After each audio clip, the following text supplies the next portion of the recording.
and welcome to Getting to Good Enough, a podcast to help you let go of perfectionism so you can do more of what you love. I'm Shannon Wilkinson, a life coach in Portland, Oregon. I'm a recovering perfectionist who's getting better at good enough. And I'm Janine Adams, a certified professional organizer in St. Louis, Missouri, and I'm lucky enough to be naturally good at good enough. And today we're talking about ways to cope imperfectly. Hey,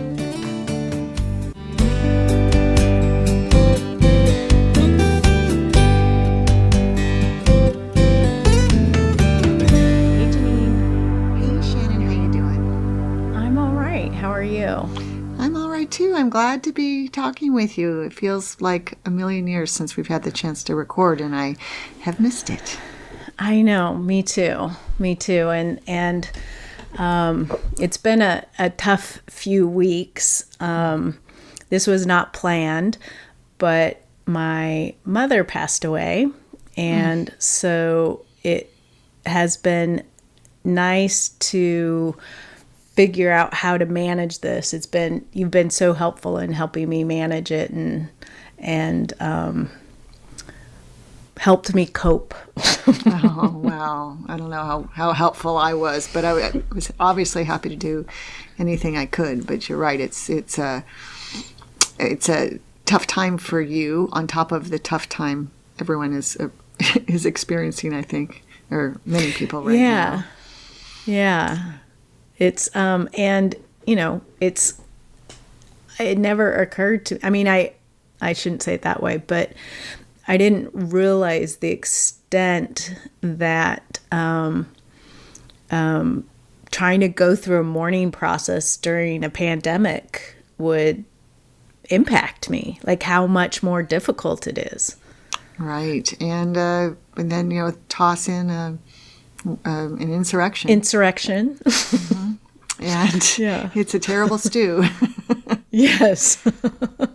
So I'm very grateful that we had the option to keep the podcast going without us needing to record, and it was imperfect, but you were awesome in finding episodes for us to rerun, and we're getting good feedback on them. So apparently people like what we had to say a while ago, and they're listening to it again. Yay, that's nice. So thank you to their listeners for your patience when we've rerun some episodes. But we do try to select ones we think are particularly valuable to rerun.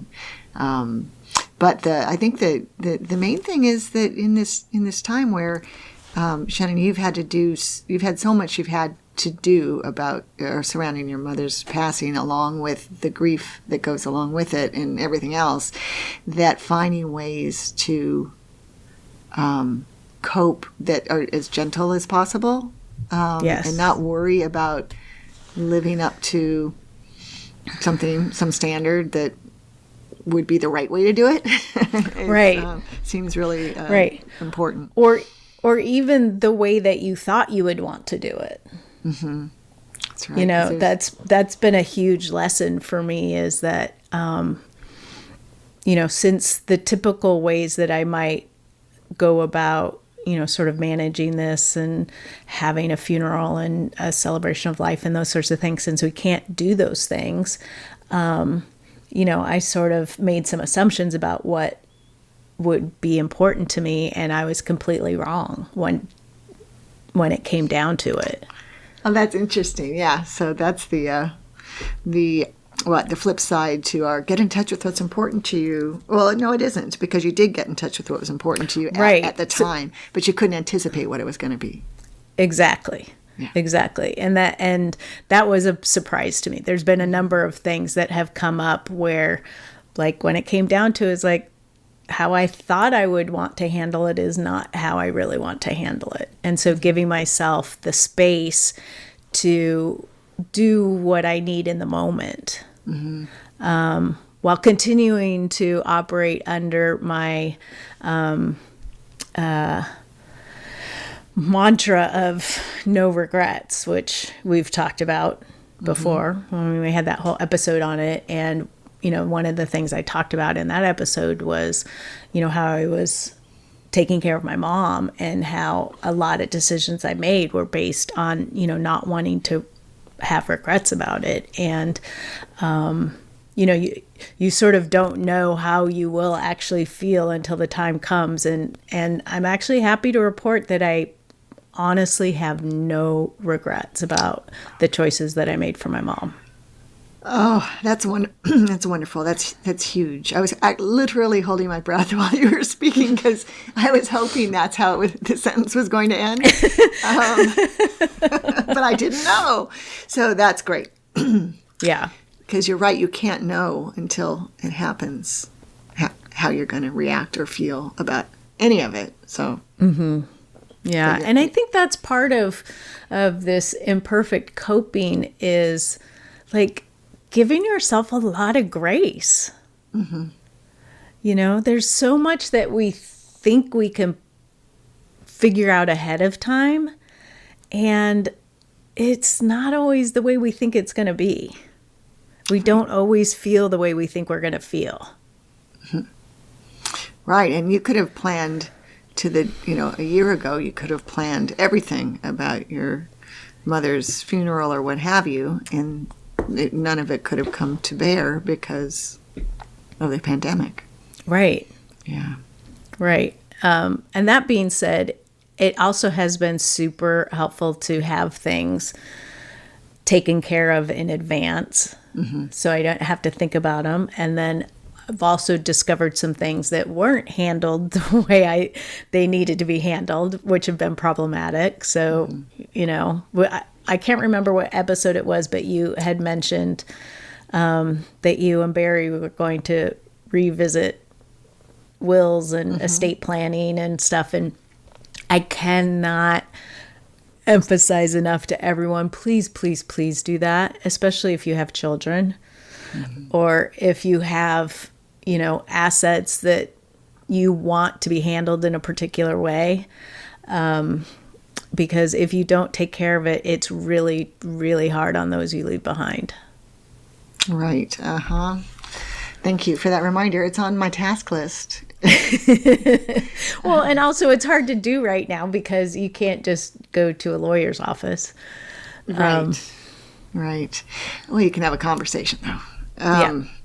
And, so while things didn't happen as you had expected them to happen because of some snafus, at least a lot of things did happen according to plan, right? And so you're left to cope with a big thing that is challenging, but just think if you had to cope with everything because nothing had been planned. Yeah. Yeah. And the stuff that we did in advance really made the whole process of, as my mom declined, me being able to take over for her, having power of attorney in place and being named successor trustee and, being her healthcare personal advocate or agent or whatever. I can't remember what they call it. But like having all of that stuff set up in advance really made a huge difference in being able to deal with that stuff. And, now we have this little snafu and it would be easier if we didn't have it, but it's manageable. And, the reason why we have it is because there's money. If she had run out of money, this wouldn't be an issue. So, it's like it's not the silver lining, but, this is only a problem because of a good thing. Right. Right. So, sort of recognizing that and reminding myself of that is also a way that I'm coping and, trying to feel better about a situation that's frustrating. Right. What you've been through is just among the hardest things that any of us go through. I know losing a parent is just very hard, and I can imagine that losing a second parent is even harder than losing a first parent. And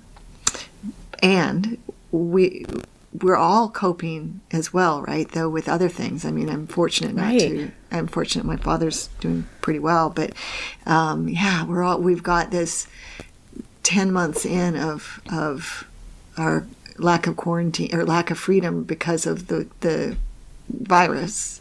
Right. And then all the craziness with national politics here in the U.S. Yeah. And it's very distracting, and it's very hard on morale, isn't it? Yes.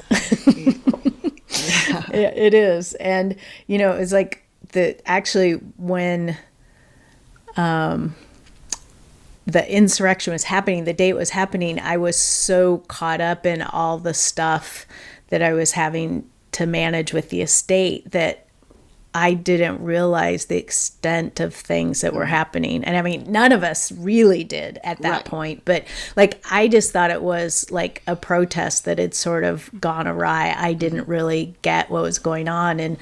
And I had talked to a lawyer and an accountant. And I think that you and I had been in communication on that day because you were preparing a podcast to go out the next morning, and had mentioned that you were having a hard time getting to that because you were so caught up in what was happening. And the lawyer said the same thing to me, and I was just like, okay, whatever. I just need to deal with this. Good for you for not letting it distract you. Yeah. But then, when I started paying attention to what was going on, then I was like shocked. Yeah.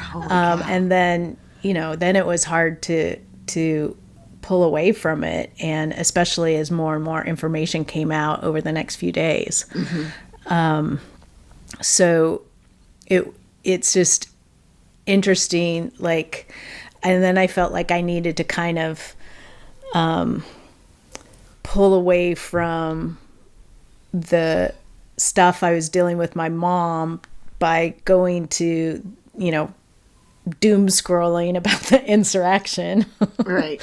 And that's a bad combination of things to be taking in at the same time. But then I took the opportunity to ask myself over and over again, like, what do I need in this moment? Like, nice. Okay, I'm doing that, and I'm starting to feel worse and worse. And it's like, okay, what do I need in this moment? And, go out for a walk or read a book or, like pulling myself away from it in a way that, felt imperfect, but also was helping me cope with everything that was going on. Right. Giving yourself permission to step away from the long list of tasks you have to do around your mom's death. Right. So that you could cope imperfectly, right? And that balance when it comes to this, like the insurrection and stuff, the balance between feeling, for me anyway, feeling like I want to be in the know, and that I'm literally watching history unfold. Right. But also that it makes me feel terrible and angry and scared and all these terrible feelings. It's a really hard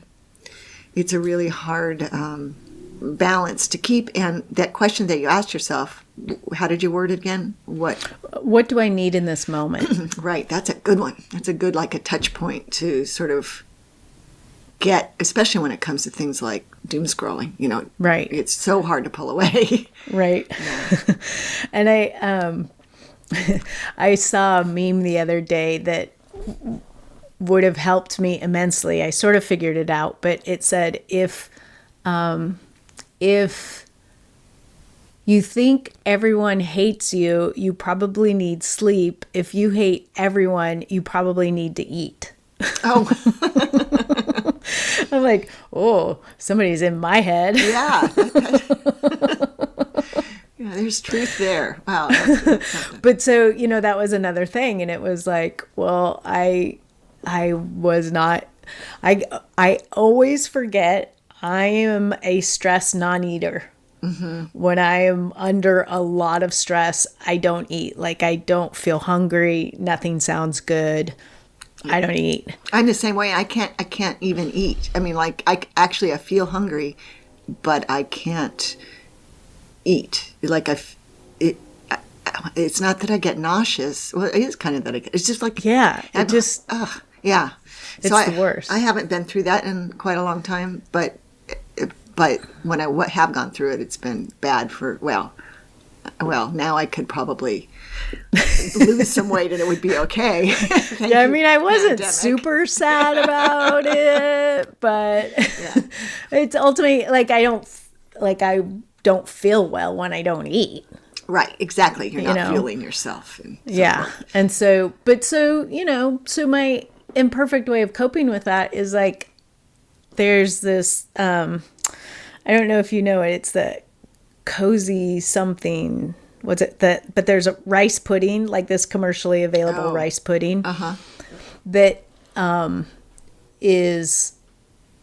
tastes good to me. Like that's what I want when I don't feel well. Oh. And so we just stocked up on that, and I had that a lot, and it would just be like, I would just eat, a few spoonfuls of it. It would go down. It wouldn't make me feel sick. It had enough sugar in it to keep me going. And it was, so it's just like, I shouldn't live on commercially made rice pudding for the rest of my life, but it's getting me through now. And it's like, it's something that I can eat now and that is okay. Oh, that's a great example of coping imperfectly. Yeah. So I wonder where like alcohol fits in the coping imperfectly things, like, because part of me says I would say, I need a glass of wine right now to chill out. But if I were to have too much, it would not be a healthy way to cope. Right. Yeah. The first couple of nights after my mom died, I generally have one glass of wine at night with dinner. And I had two. Aren't you something? And and then I actually, like, when we finished that bottle of wine, I said, I don't want to open another bottle for a while. And just see how I feel. Because, my sleep was getting disturbed. And I said, if I'm still waking up at 3:00 when I'm not drinking wine, then I'm going to go back to drinking wine if I'm going to not sleep anyway. But if the wine is what's waking me up at 3:00, then I'm going to not drink the wine. And what happened when you didn't have the wine? I'm having a glass of wine with dinner every night. Oh. Wine didn't have anything to do with it. Okay. Well, it was smart of you to try to decide whether it did. Yeah. Because, it's like, I enjoy that glass of wine, but I enjoy sleeping through the night more. Yeah, absolutely. So, but again, it's imperfect. And like I said at the beginning, like just allowing yourself the grace for whatever you're coping with.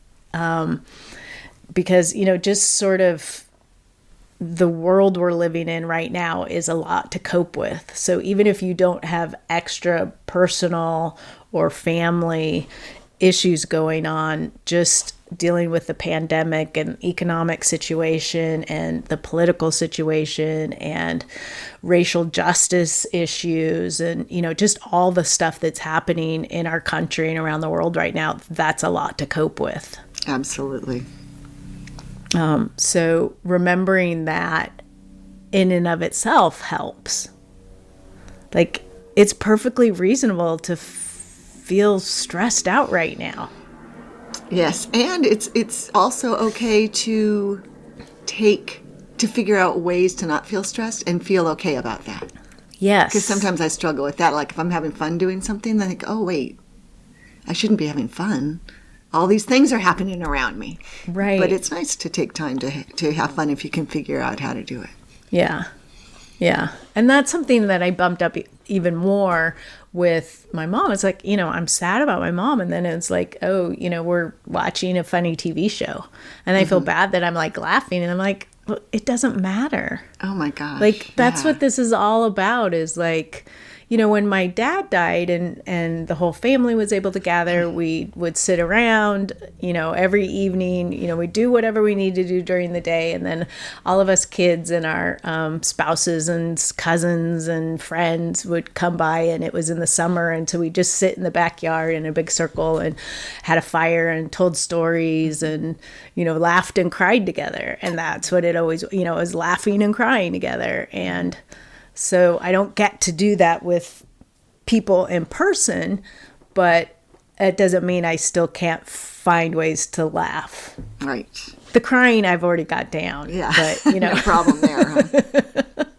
I remember when my mom died and you came to Walla Walla for the funeral, and we, I recall a lot of laughter with us and with Barry and Larry, my brother. And it was definitely cathartic. It was very nice to be able to laugh, during these times. But you're right. In your situation now, your in-person sphere is so limited that you don't get to honor her that way right now.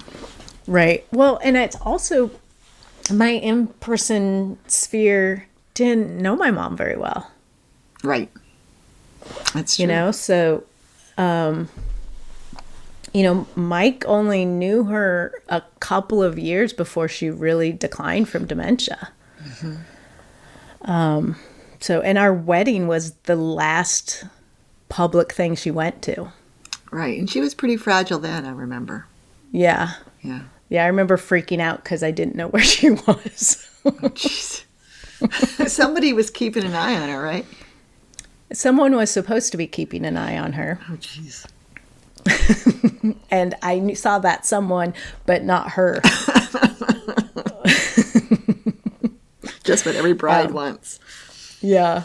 But then she was then I sent someone to go find her. I didn't go find her. I sent people to go find her. And she was found sitting in a stairwell with many nieces and nephews talking with them. They just wanted to find a quiet place where she could hear and talk to them. So it was very nice, and she was having a lovely time, and there wasn't a problem, but still. Yeah, still. Yeah, she was in a fragile state. Yeah. So, yeah. So I think really the bottom line is you just have to allow yourself to navigate it as you go, like what you need in the moment. Mm-hmm. And, to try to set yourself up for what you think you might need, or, options of things to be available to you. And you just don't know until you get there so much of the time. Mm-hmm. And you don't know from day to day. Yeah. Yeah. So we all can cut ourselves infinite slack around now. And hopefully this will be helpful for everyone who's trying to cope. Yes. Well, and I think next week we're going to run an episode that I think is a really good way to cope, which is getting lost in your hobbies. That's right. Yes, we're going to rerun our hobbies episode from January of 2018. I don't remember what episode number it was, but a couple of years ago. So it's a fun one. Yeah. I'm looking forward to listening to that again. Yeah, I find hobbies a great coping thing. Yeah. So we want to hear from you, our listeners. How have you been coping, and how kind are you being to yourself as you're figuring out how to cope? You can let us know on Facebook or Instagram at Getting to Good Enough. On Twitter, we're at GTG Enough. And you can head over to the show notes at gettingtogoodenough.com and leave a comment there, or leave us a message at 413-424-GTGE. That's 4843. But for now, this is Shannon Wilkinson in Portland, Oregon. And Janine Adams in St. Louis, Missouri. And we hope that good enough is getting easier for you.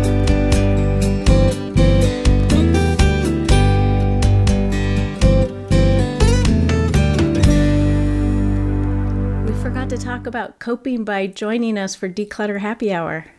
Oh, for heaven's sake, we did. Every Wednesday in February. Yes.